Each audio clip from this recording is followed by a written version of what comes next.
नमस्कार। मैं हूं संजीव श्रीवास्तव। आप देख रहे हैं 4 PM news network. Madhya Pradesh के एकमात्र अन्य दल के विधायक बुरी तरह फंस गए हैं। विधायक बनने के बाद पहली बार उन पर एक नया मुकदमा दर्ज हो गया है। मुकदमा रंगदारी और धमकाने डराने सहित कई गंभीर धाराओं में दर्ज हुआ है। विधायक का नाम है कमलेश डोडियार। मध्य प्रदेश के रतलाम जिले की सैलाना सीट से 2023 का विधानसभा चुनाव उन्होंने जीता है। बाप पार्टी, भारतीय आदिवासी पार्टी के बैनर तले वे चुनाव जीते हैं। और इस जीते हुए विधायक का यदि हम बैकग्राउंड देखें तो काफी रोचक है। एक मजदूर परिवार से वे आते हैं और एक वक्त ऐसा भी रहा है कि वे स्वयं भी मजदूरी करते रहे हैं। कमलेश डोडियार 2018 में भी विधानसभा का चुनाव लड़े थे और उस वक्त निर्दलीय उम्मीदवार के तौर पर वे मैदान में थे और करीब 46,000 वोट उन्होंने पाए थे। और फिर 2019 के लोकसभा चुनाव में भी उन्होंने किस्मत आजमाई, लेकिन वहां उन्हें सफलता नहीं मिल पाई। वे 2018 के विधानसभा चुनाव को हारे थे निर्दलीय प्रत्याशी के तौर पर, और 2019 लोकसभा के चुनाव में जब वे स्वतंत्र प्रत्याशी के रूप में मैदान में उतरे थे तब भी उन्हें शिकस्त का सामना करना पड़ा था। लेकिन विधानसभा के 2023 के चुनाव में कमलेश डोडियार कमाल करने में कामयाब रहे। उन्होंने सैलाना में कांग्रेस प्रत्याशी को हराया और भारतीय जनता पार्टी के उम्मीदवार वहां तीसरे क्रम पर रहे। कमलेश युवा विधायक हैं और मध्य प्रदेश में जो कुल 230 विधानसभा सीटें हैं, 230 विधानसभा सीटों में 163 सीटें बीजेपी ने जीती हैं, जबकि 66 सीटों पर कांग्रेस कामयाब रही है। और जो एकमात्र सीट है, अकेली जो सीट बचती है 229 के बाद, उस सीट पर कमलेश डोडियार विजयी हुए और वे चुनाव जीतने के बाद से ही चर्चाओं में बने हुए हैं। चुनाव जीतने के ठीक बाद जब 3 दिसंबर को नतीजे आ गए थे, उसके बाद वे रतलाम से भोपाल तक मोटरसाइकिल से पहुंचे थे और भोपाल में जो राज्य विधानसभा है उसमें शपथ ग्रहण करनी थी।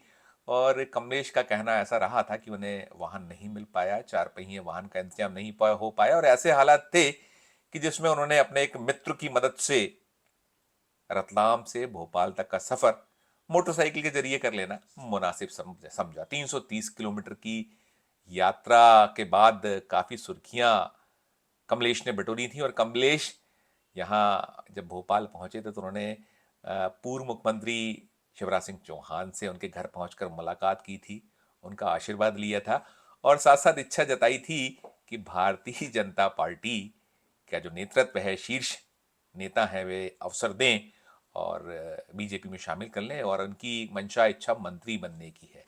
हालांकि ये सब उनकी अपनी एक तरफा इच्छा थी, बीजेपी ने कोई तवज्जो नहीं दी थी। ये जरूर रहा था कि शिवराज सिंह चौहान ने उनकी पीठ थपथपाई थी युवा होने के नाते, और एक चूंकि ऐसी जीत थी उनकी कि जो मध्य प्रदेश में द्विदलीय प्रणाली प्रथा है उन सब के बीच उनका जीत जाना एक करिश्मे की तरह रहा था। हालांकि मध्य प्रदेश में बहुत बार ऐसा हुआ है कि कई दिलों के जो अन्य दल हैं या स्वतंत्र प्रत्याशी के रूप में कई चेहरे जीते हैं और जो बैकग्राउंड उनका रहा है कमलेश के माता पिता मजदूर हैं, वो टपरे में एक जो रहा करते हैं, ऐसा निकल कर आया था सामने जब वो चुनाव के चाहे दौरान की बात हो या बाद की बात हो। और अभी भी कुछ कंट्रोवर्सी चल रही है। कंट्रोवर्सीज में उनका अपना जो चुनाव का व्यय जो रहा है उसको लेकर कमलेश के दावे कुछ और रहे कि उन्होंने वो चाय पानी पर पैसा ही नहीं भाया, लेकिन कहीं उनके नाम चाय पानी का पैसा चढ़ा दिया गया है, वो चल रहा है। और इस सब के बीच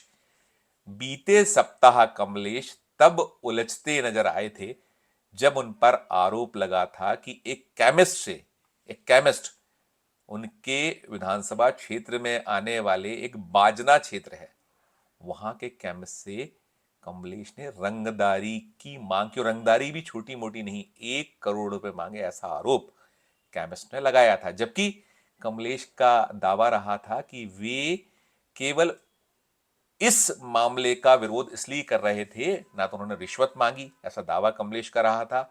आरोप मिथ्या है, झूठे हैं, ये कहना रहा था कमलेश का। और साथ साथ उन्होंने दावा किया था कि जो केमिस्ट है बाजना में, जो दवा की दुकान चलाने वाला है, वो कहीं नीम हकीमी कर रहा है। उसके पास में ना तो डॉक्टरी का एक डिग्री है और ना ही अन्य कोई ऐसा उसके पास शिक्षा है जिसके तहत वो वहाँ डॉक्टरी कर पाए, और डॉक्टरी करके कई लोगों की जानों से खिलवाड़ कर रहा है, क्षेत्र की जनता से खिलवाड़ कर रहा है, नीम हकीमी कर रहा है और गर्भपात करने के आरोप भी विधायक जी ने लगाए थे। और इसके बाद मामला बड़ा सुर्खियों में रहा था, गर्म रहा था। पूरे का पूरा मसला मामला खुला था केमिस्ट के वायरल हुए वीडियो से। वो वीडियो क्या था, पहले उसे सुनिए, फिर हम और आगे की बात करते हैं। साहब क्या हुआ, आपके यहाँ विधायक साहब आए थे चेकिंग करने के लिए, क्या बात हुई थी? अभी 19 तारीख को 4 बजे करीब मेरे पास विधायक साहब का फ़ोन आया था कि आप मेरे जॉब पे अवैध रूप से मेडिकल चला रहे हो, तो अब तुरंत मेरे से मिलो, नहीं तो ठीक नहीं रहेगा। अच्छा, तो उन्होंने कुछ जांच पड़ताल की या फिर किसी अधिकारी को बुलाया था? उन्होंने कितनी देर तक क्या बैठे हुए? 19 तारीख को तो कुछ नहीं बुलाया था उन्होंने। 19 तारीख में उनसे मिलने के लिए गया था, तो जब मिलने गया तो उन्होंने मुझसे पहले तो गार्ड साहब ने मेरे से मोबाइल लिया, मेरी चेकिंग हुई, उसके बाद अंदर ले गए। अंदर मेरा एक ये अंकल सारंग को भी साथ में लेके गया था, इसको भी बाहर कर दिया। फिर मुझे बोला कहा क्या क्या डिग्री है बताओ। मैंने बोला फार्मासिस्ट हो, मैं मेडिकल लाइसेंस ले रखा है। तो उन्होंने बोला हमारे क्षेत्र में मैं नहीं रहने दूंगा आपको। फिर उन्होंने धीरे से इशारा करा कितना दे सकते हो। उन्होंने फिर बोला मुझे 1 करोड़ रुपए चाहिए, अगर आप दे सकते हो तो आप बांधना रहो, नहीं मैं नहीं रहने दूंगा। फिर आज अचानक से यहाँ पे मेरा मेडिकल स्टोर पे आया और उसके बाद उन्होंने बोला, फिर 3 घंटा से मेरे यहाँ मेडिकल स्टोर पे आके बैठा रहा। उसके बाद बोला हमने जो हमारे विधायक प्रतिनिधि जो है, क्या नाम उनका, दशरथ डिंडोर, उनको आपके पास भेजा था बात करने के लिए। आपने उनसे बात क्यों नहीं की? आपको मौका दिया हमने बात करने की, लेकिन आपने उनसे बात नहीं की।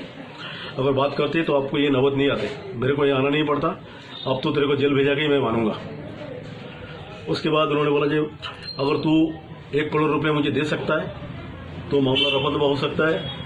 उसके बाद जाते जाते भी मुझे बोल रहा है जी अगर इसको रिवर्स हो सकता है, अगर कितना दे पाएगा बता।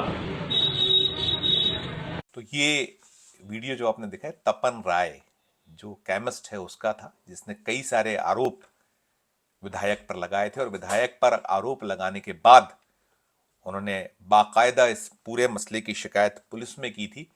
अब रतलाम जिले की जो सैलाना पुलिस है, सैलाना पुलिस ने कमलेश डोडियार बाप पार्टी के विधायक के खिलाफ मुकदमा कायम कर लिया। और मुकदमा जो कायम हुआ है वो भारतीय दंड विधान की धारा 323, 294, 506, 327, 34 और 385, भारतीय दंड विधान की धारा 385 रंगदारी से जुड़ी धारा है। और बाकी जो अन्य धारा है वो भी कम गंभीर नहीं है। और जो धाराएं लगी हैं उसके तहत जमानत बिना कोर्ट के नहीं मिल सकती है। पुलिस अभी ये बतला रही कि हम पूरे मामले में विधायक जी की तलाश कर रहे हैं, विधायक जी अभी हमें नहीं मिल पाए हैं। इसके मायने ये निकाले जा सकते हैं कि विधायक जी फिलहाल फरार हैं। 4 PM मध्य प्रदेश ने भी कमलेश डोडियार से संपर्क साधने का प्रयास किया। उनके फोन पर घंटी जाती रही लेकिन उन्होंने अपना मोबाइल फोन नहीं उठाया, कोई जवाब नहीं दिया। एक SMS संदेश भी विधायक जी को दिया गया, साथ साथ विधायक जी को व्हाट्सएप संदेश भी दिया गया कि कुछ बात करनी है, लेकिन विधायक जी की ओर से कॉल बैक नहीं हुआ। तो कुल मिलाकर ये पूरा का पूरा मामला सुर्खियों में है और विधायक जी की कहीं ना कहीं कठिनाइयां, मुश्किलें बढ़ी हुई हैं। और चूंकि जो धाराएं लगी हैं, खासकर रंगदारी का जो मसला है 385, उसमें 3 साल की जेल और जुर्माने का प्रावधान भी है यदि आरोप सिद्ध होता है, तो विधायक जी को मुश्किलों का सामना करना पड़ सकता है। वैसे जो कमलेश हैं, कमलेश पर कई सारे मामले, मुकदमे पहले से दर्ज हैं। उनके खिलाफ करीब 16 मामले अलग अलग जगहों पर, अलग अलग थानों में दर्ज हैं और 11 बार वे जेल जा चुके हैं। ये भी एक मसला रहा है, मामला रहा है, बात निकल कर आती रही। और एक मामला तो उनको लेकर उनकी अपनी जो एक सगाई हुई थी जिस युवती से पहले, उस युवती ने उन पर रेप का मुकदमा भी दर्ज कर रखा है। और जब ये चुनाव की तारीखों का ऐलान हुआ था, घोषणा हुई थी, उसके बाद वे जेल में थे। और जो नामांकन दाखिले की तारीख के ठीक पहले, कुछ वक्त पहले उन्हें जमानत मिली थी मसले पर, और उसके बाद उन्होंने अपना नाम निर्देशन पत्र भरा था और चुनाव लड़ा और जीता था।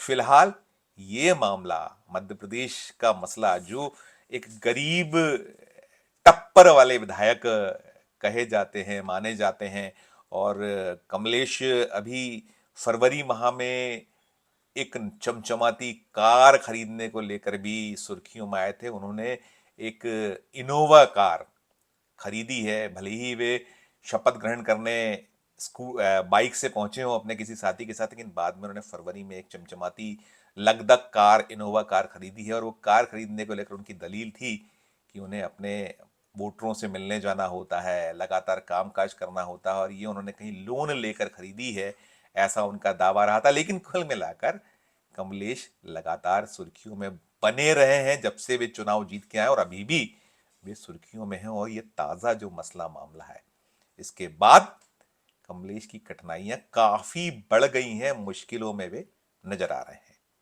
आगे और इस मसले से जुड़ी जो भी अपडेट होगा, जो अपडेट हमें मिलेगा, वो हम आप तक 4 PM के दर्शकों तक पहुंचाएंगे। लेकिन फिलहाल इस वीडियो में इतना ही।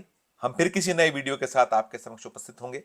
हमारी नियमित अपील कि हमारे इस चैनल को लाइक कीजिए, सब्सक्राइब कीजिए, अगर ज्वाइन का बटन नहीं दबाया तो ज्वाइन का बटन भी दबाइए, बेल आइकॉन दबाइए, ताकि हर खबर हमारी आप तक बिना किसी बाधा के पहुंच सके, आपको मिल सके।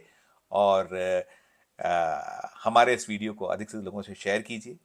हमारे इस वीडियो के कमेंट बॉक्स में जाकर वीडियो को लेकर कमेंट भी कीजिए, और कैसा लगा ये आपको वीडियो, उसके बारे में हमें ज़रूर फीडबैक दीजिए। देखते रहिए 4 PM Madhya Pradesh, 4 PM national और 4 PM हमारे अन्य राज्यों के चैनलों को। धन्यवाद, नमस्कार।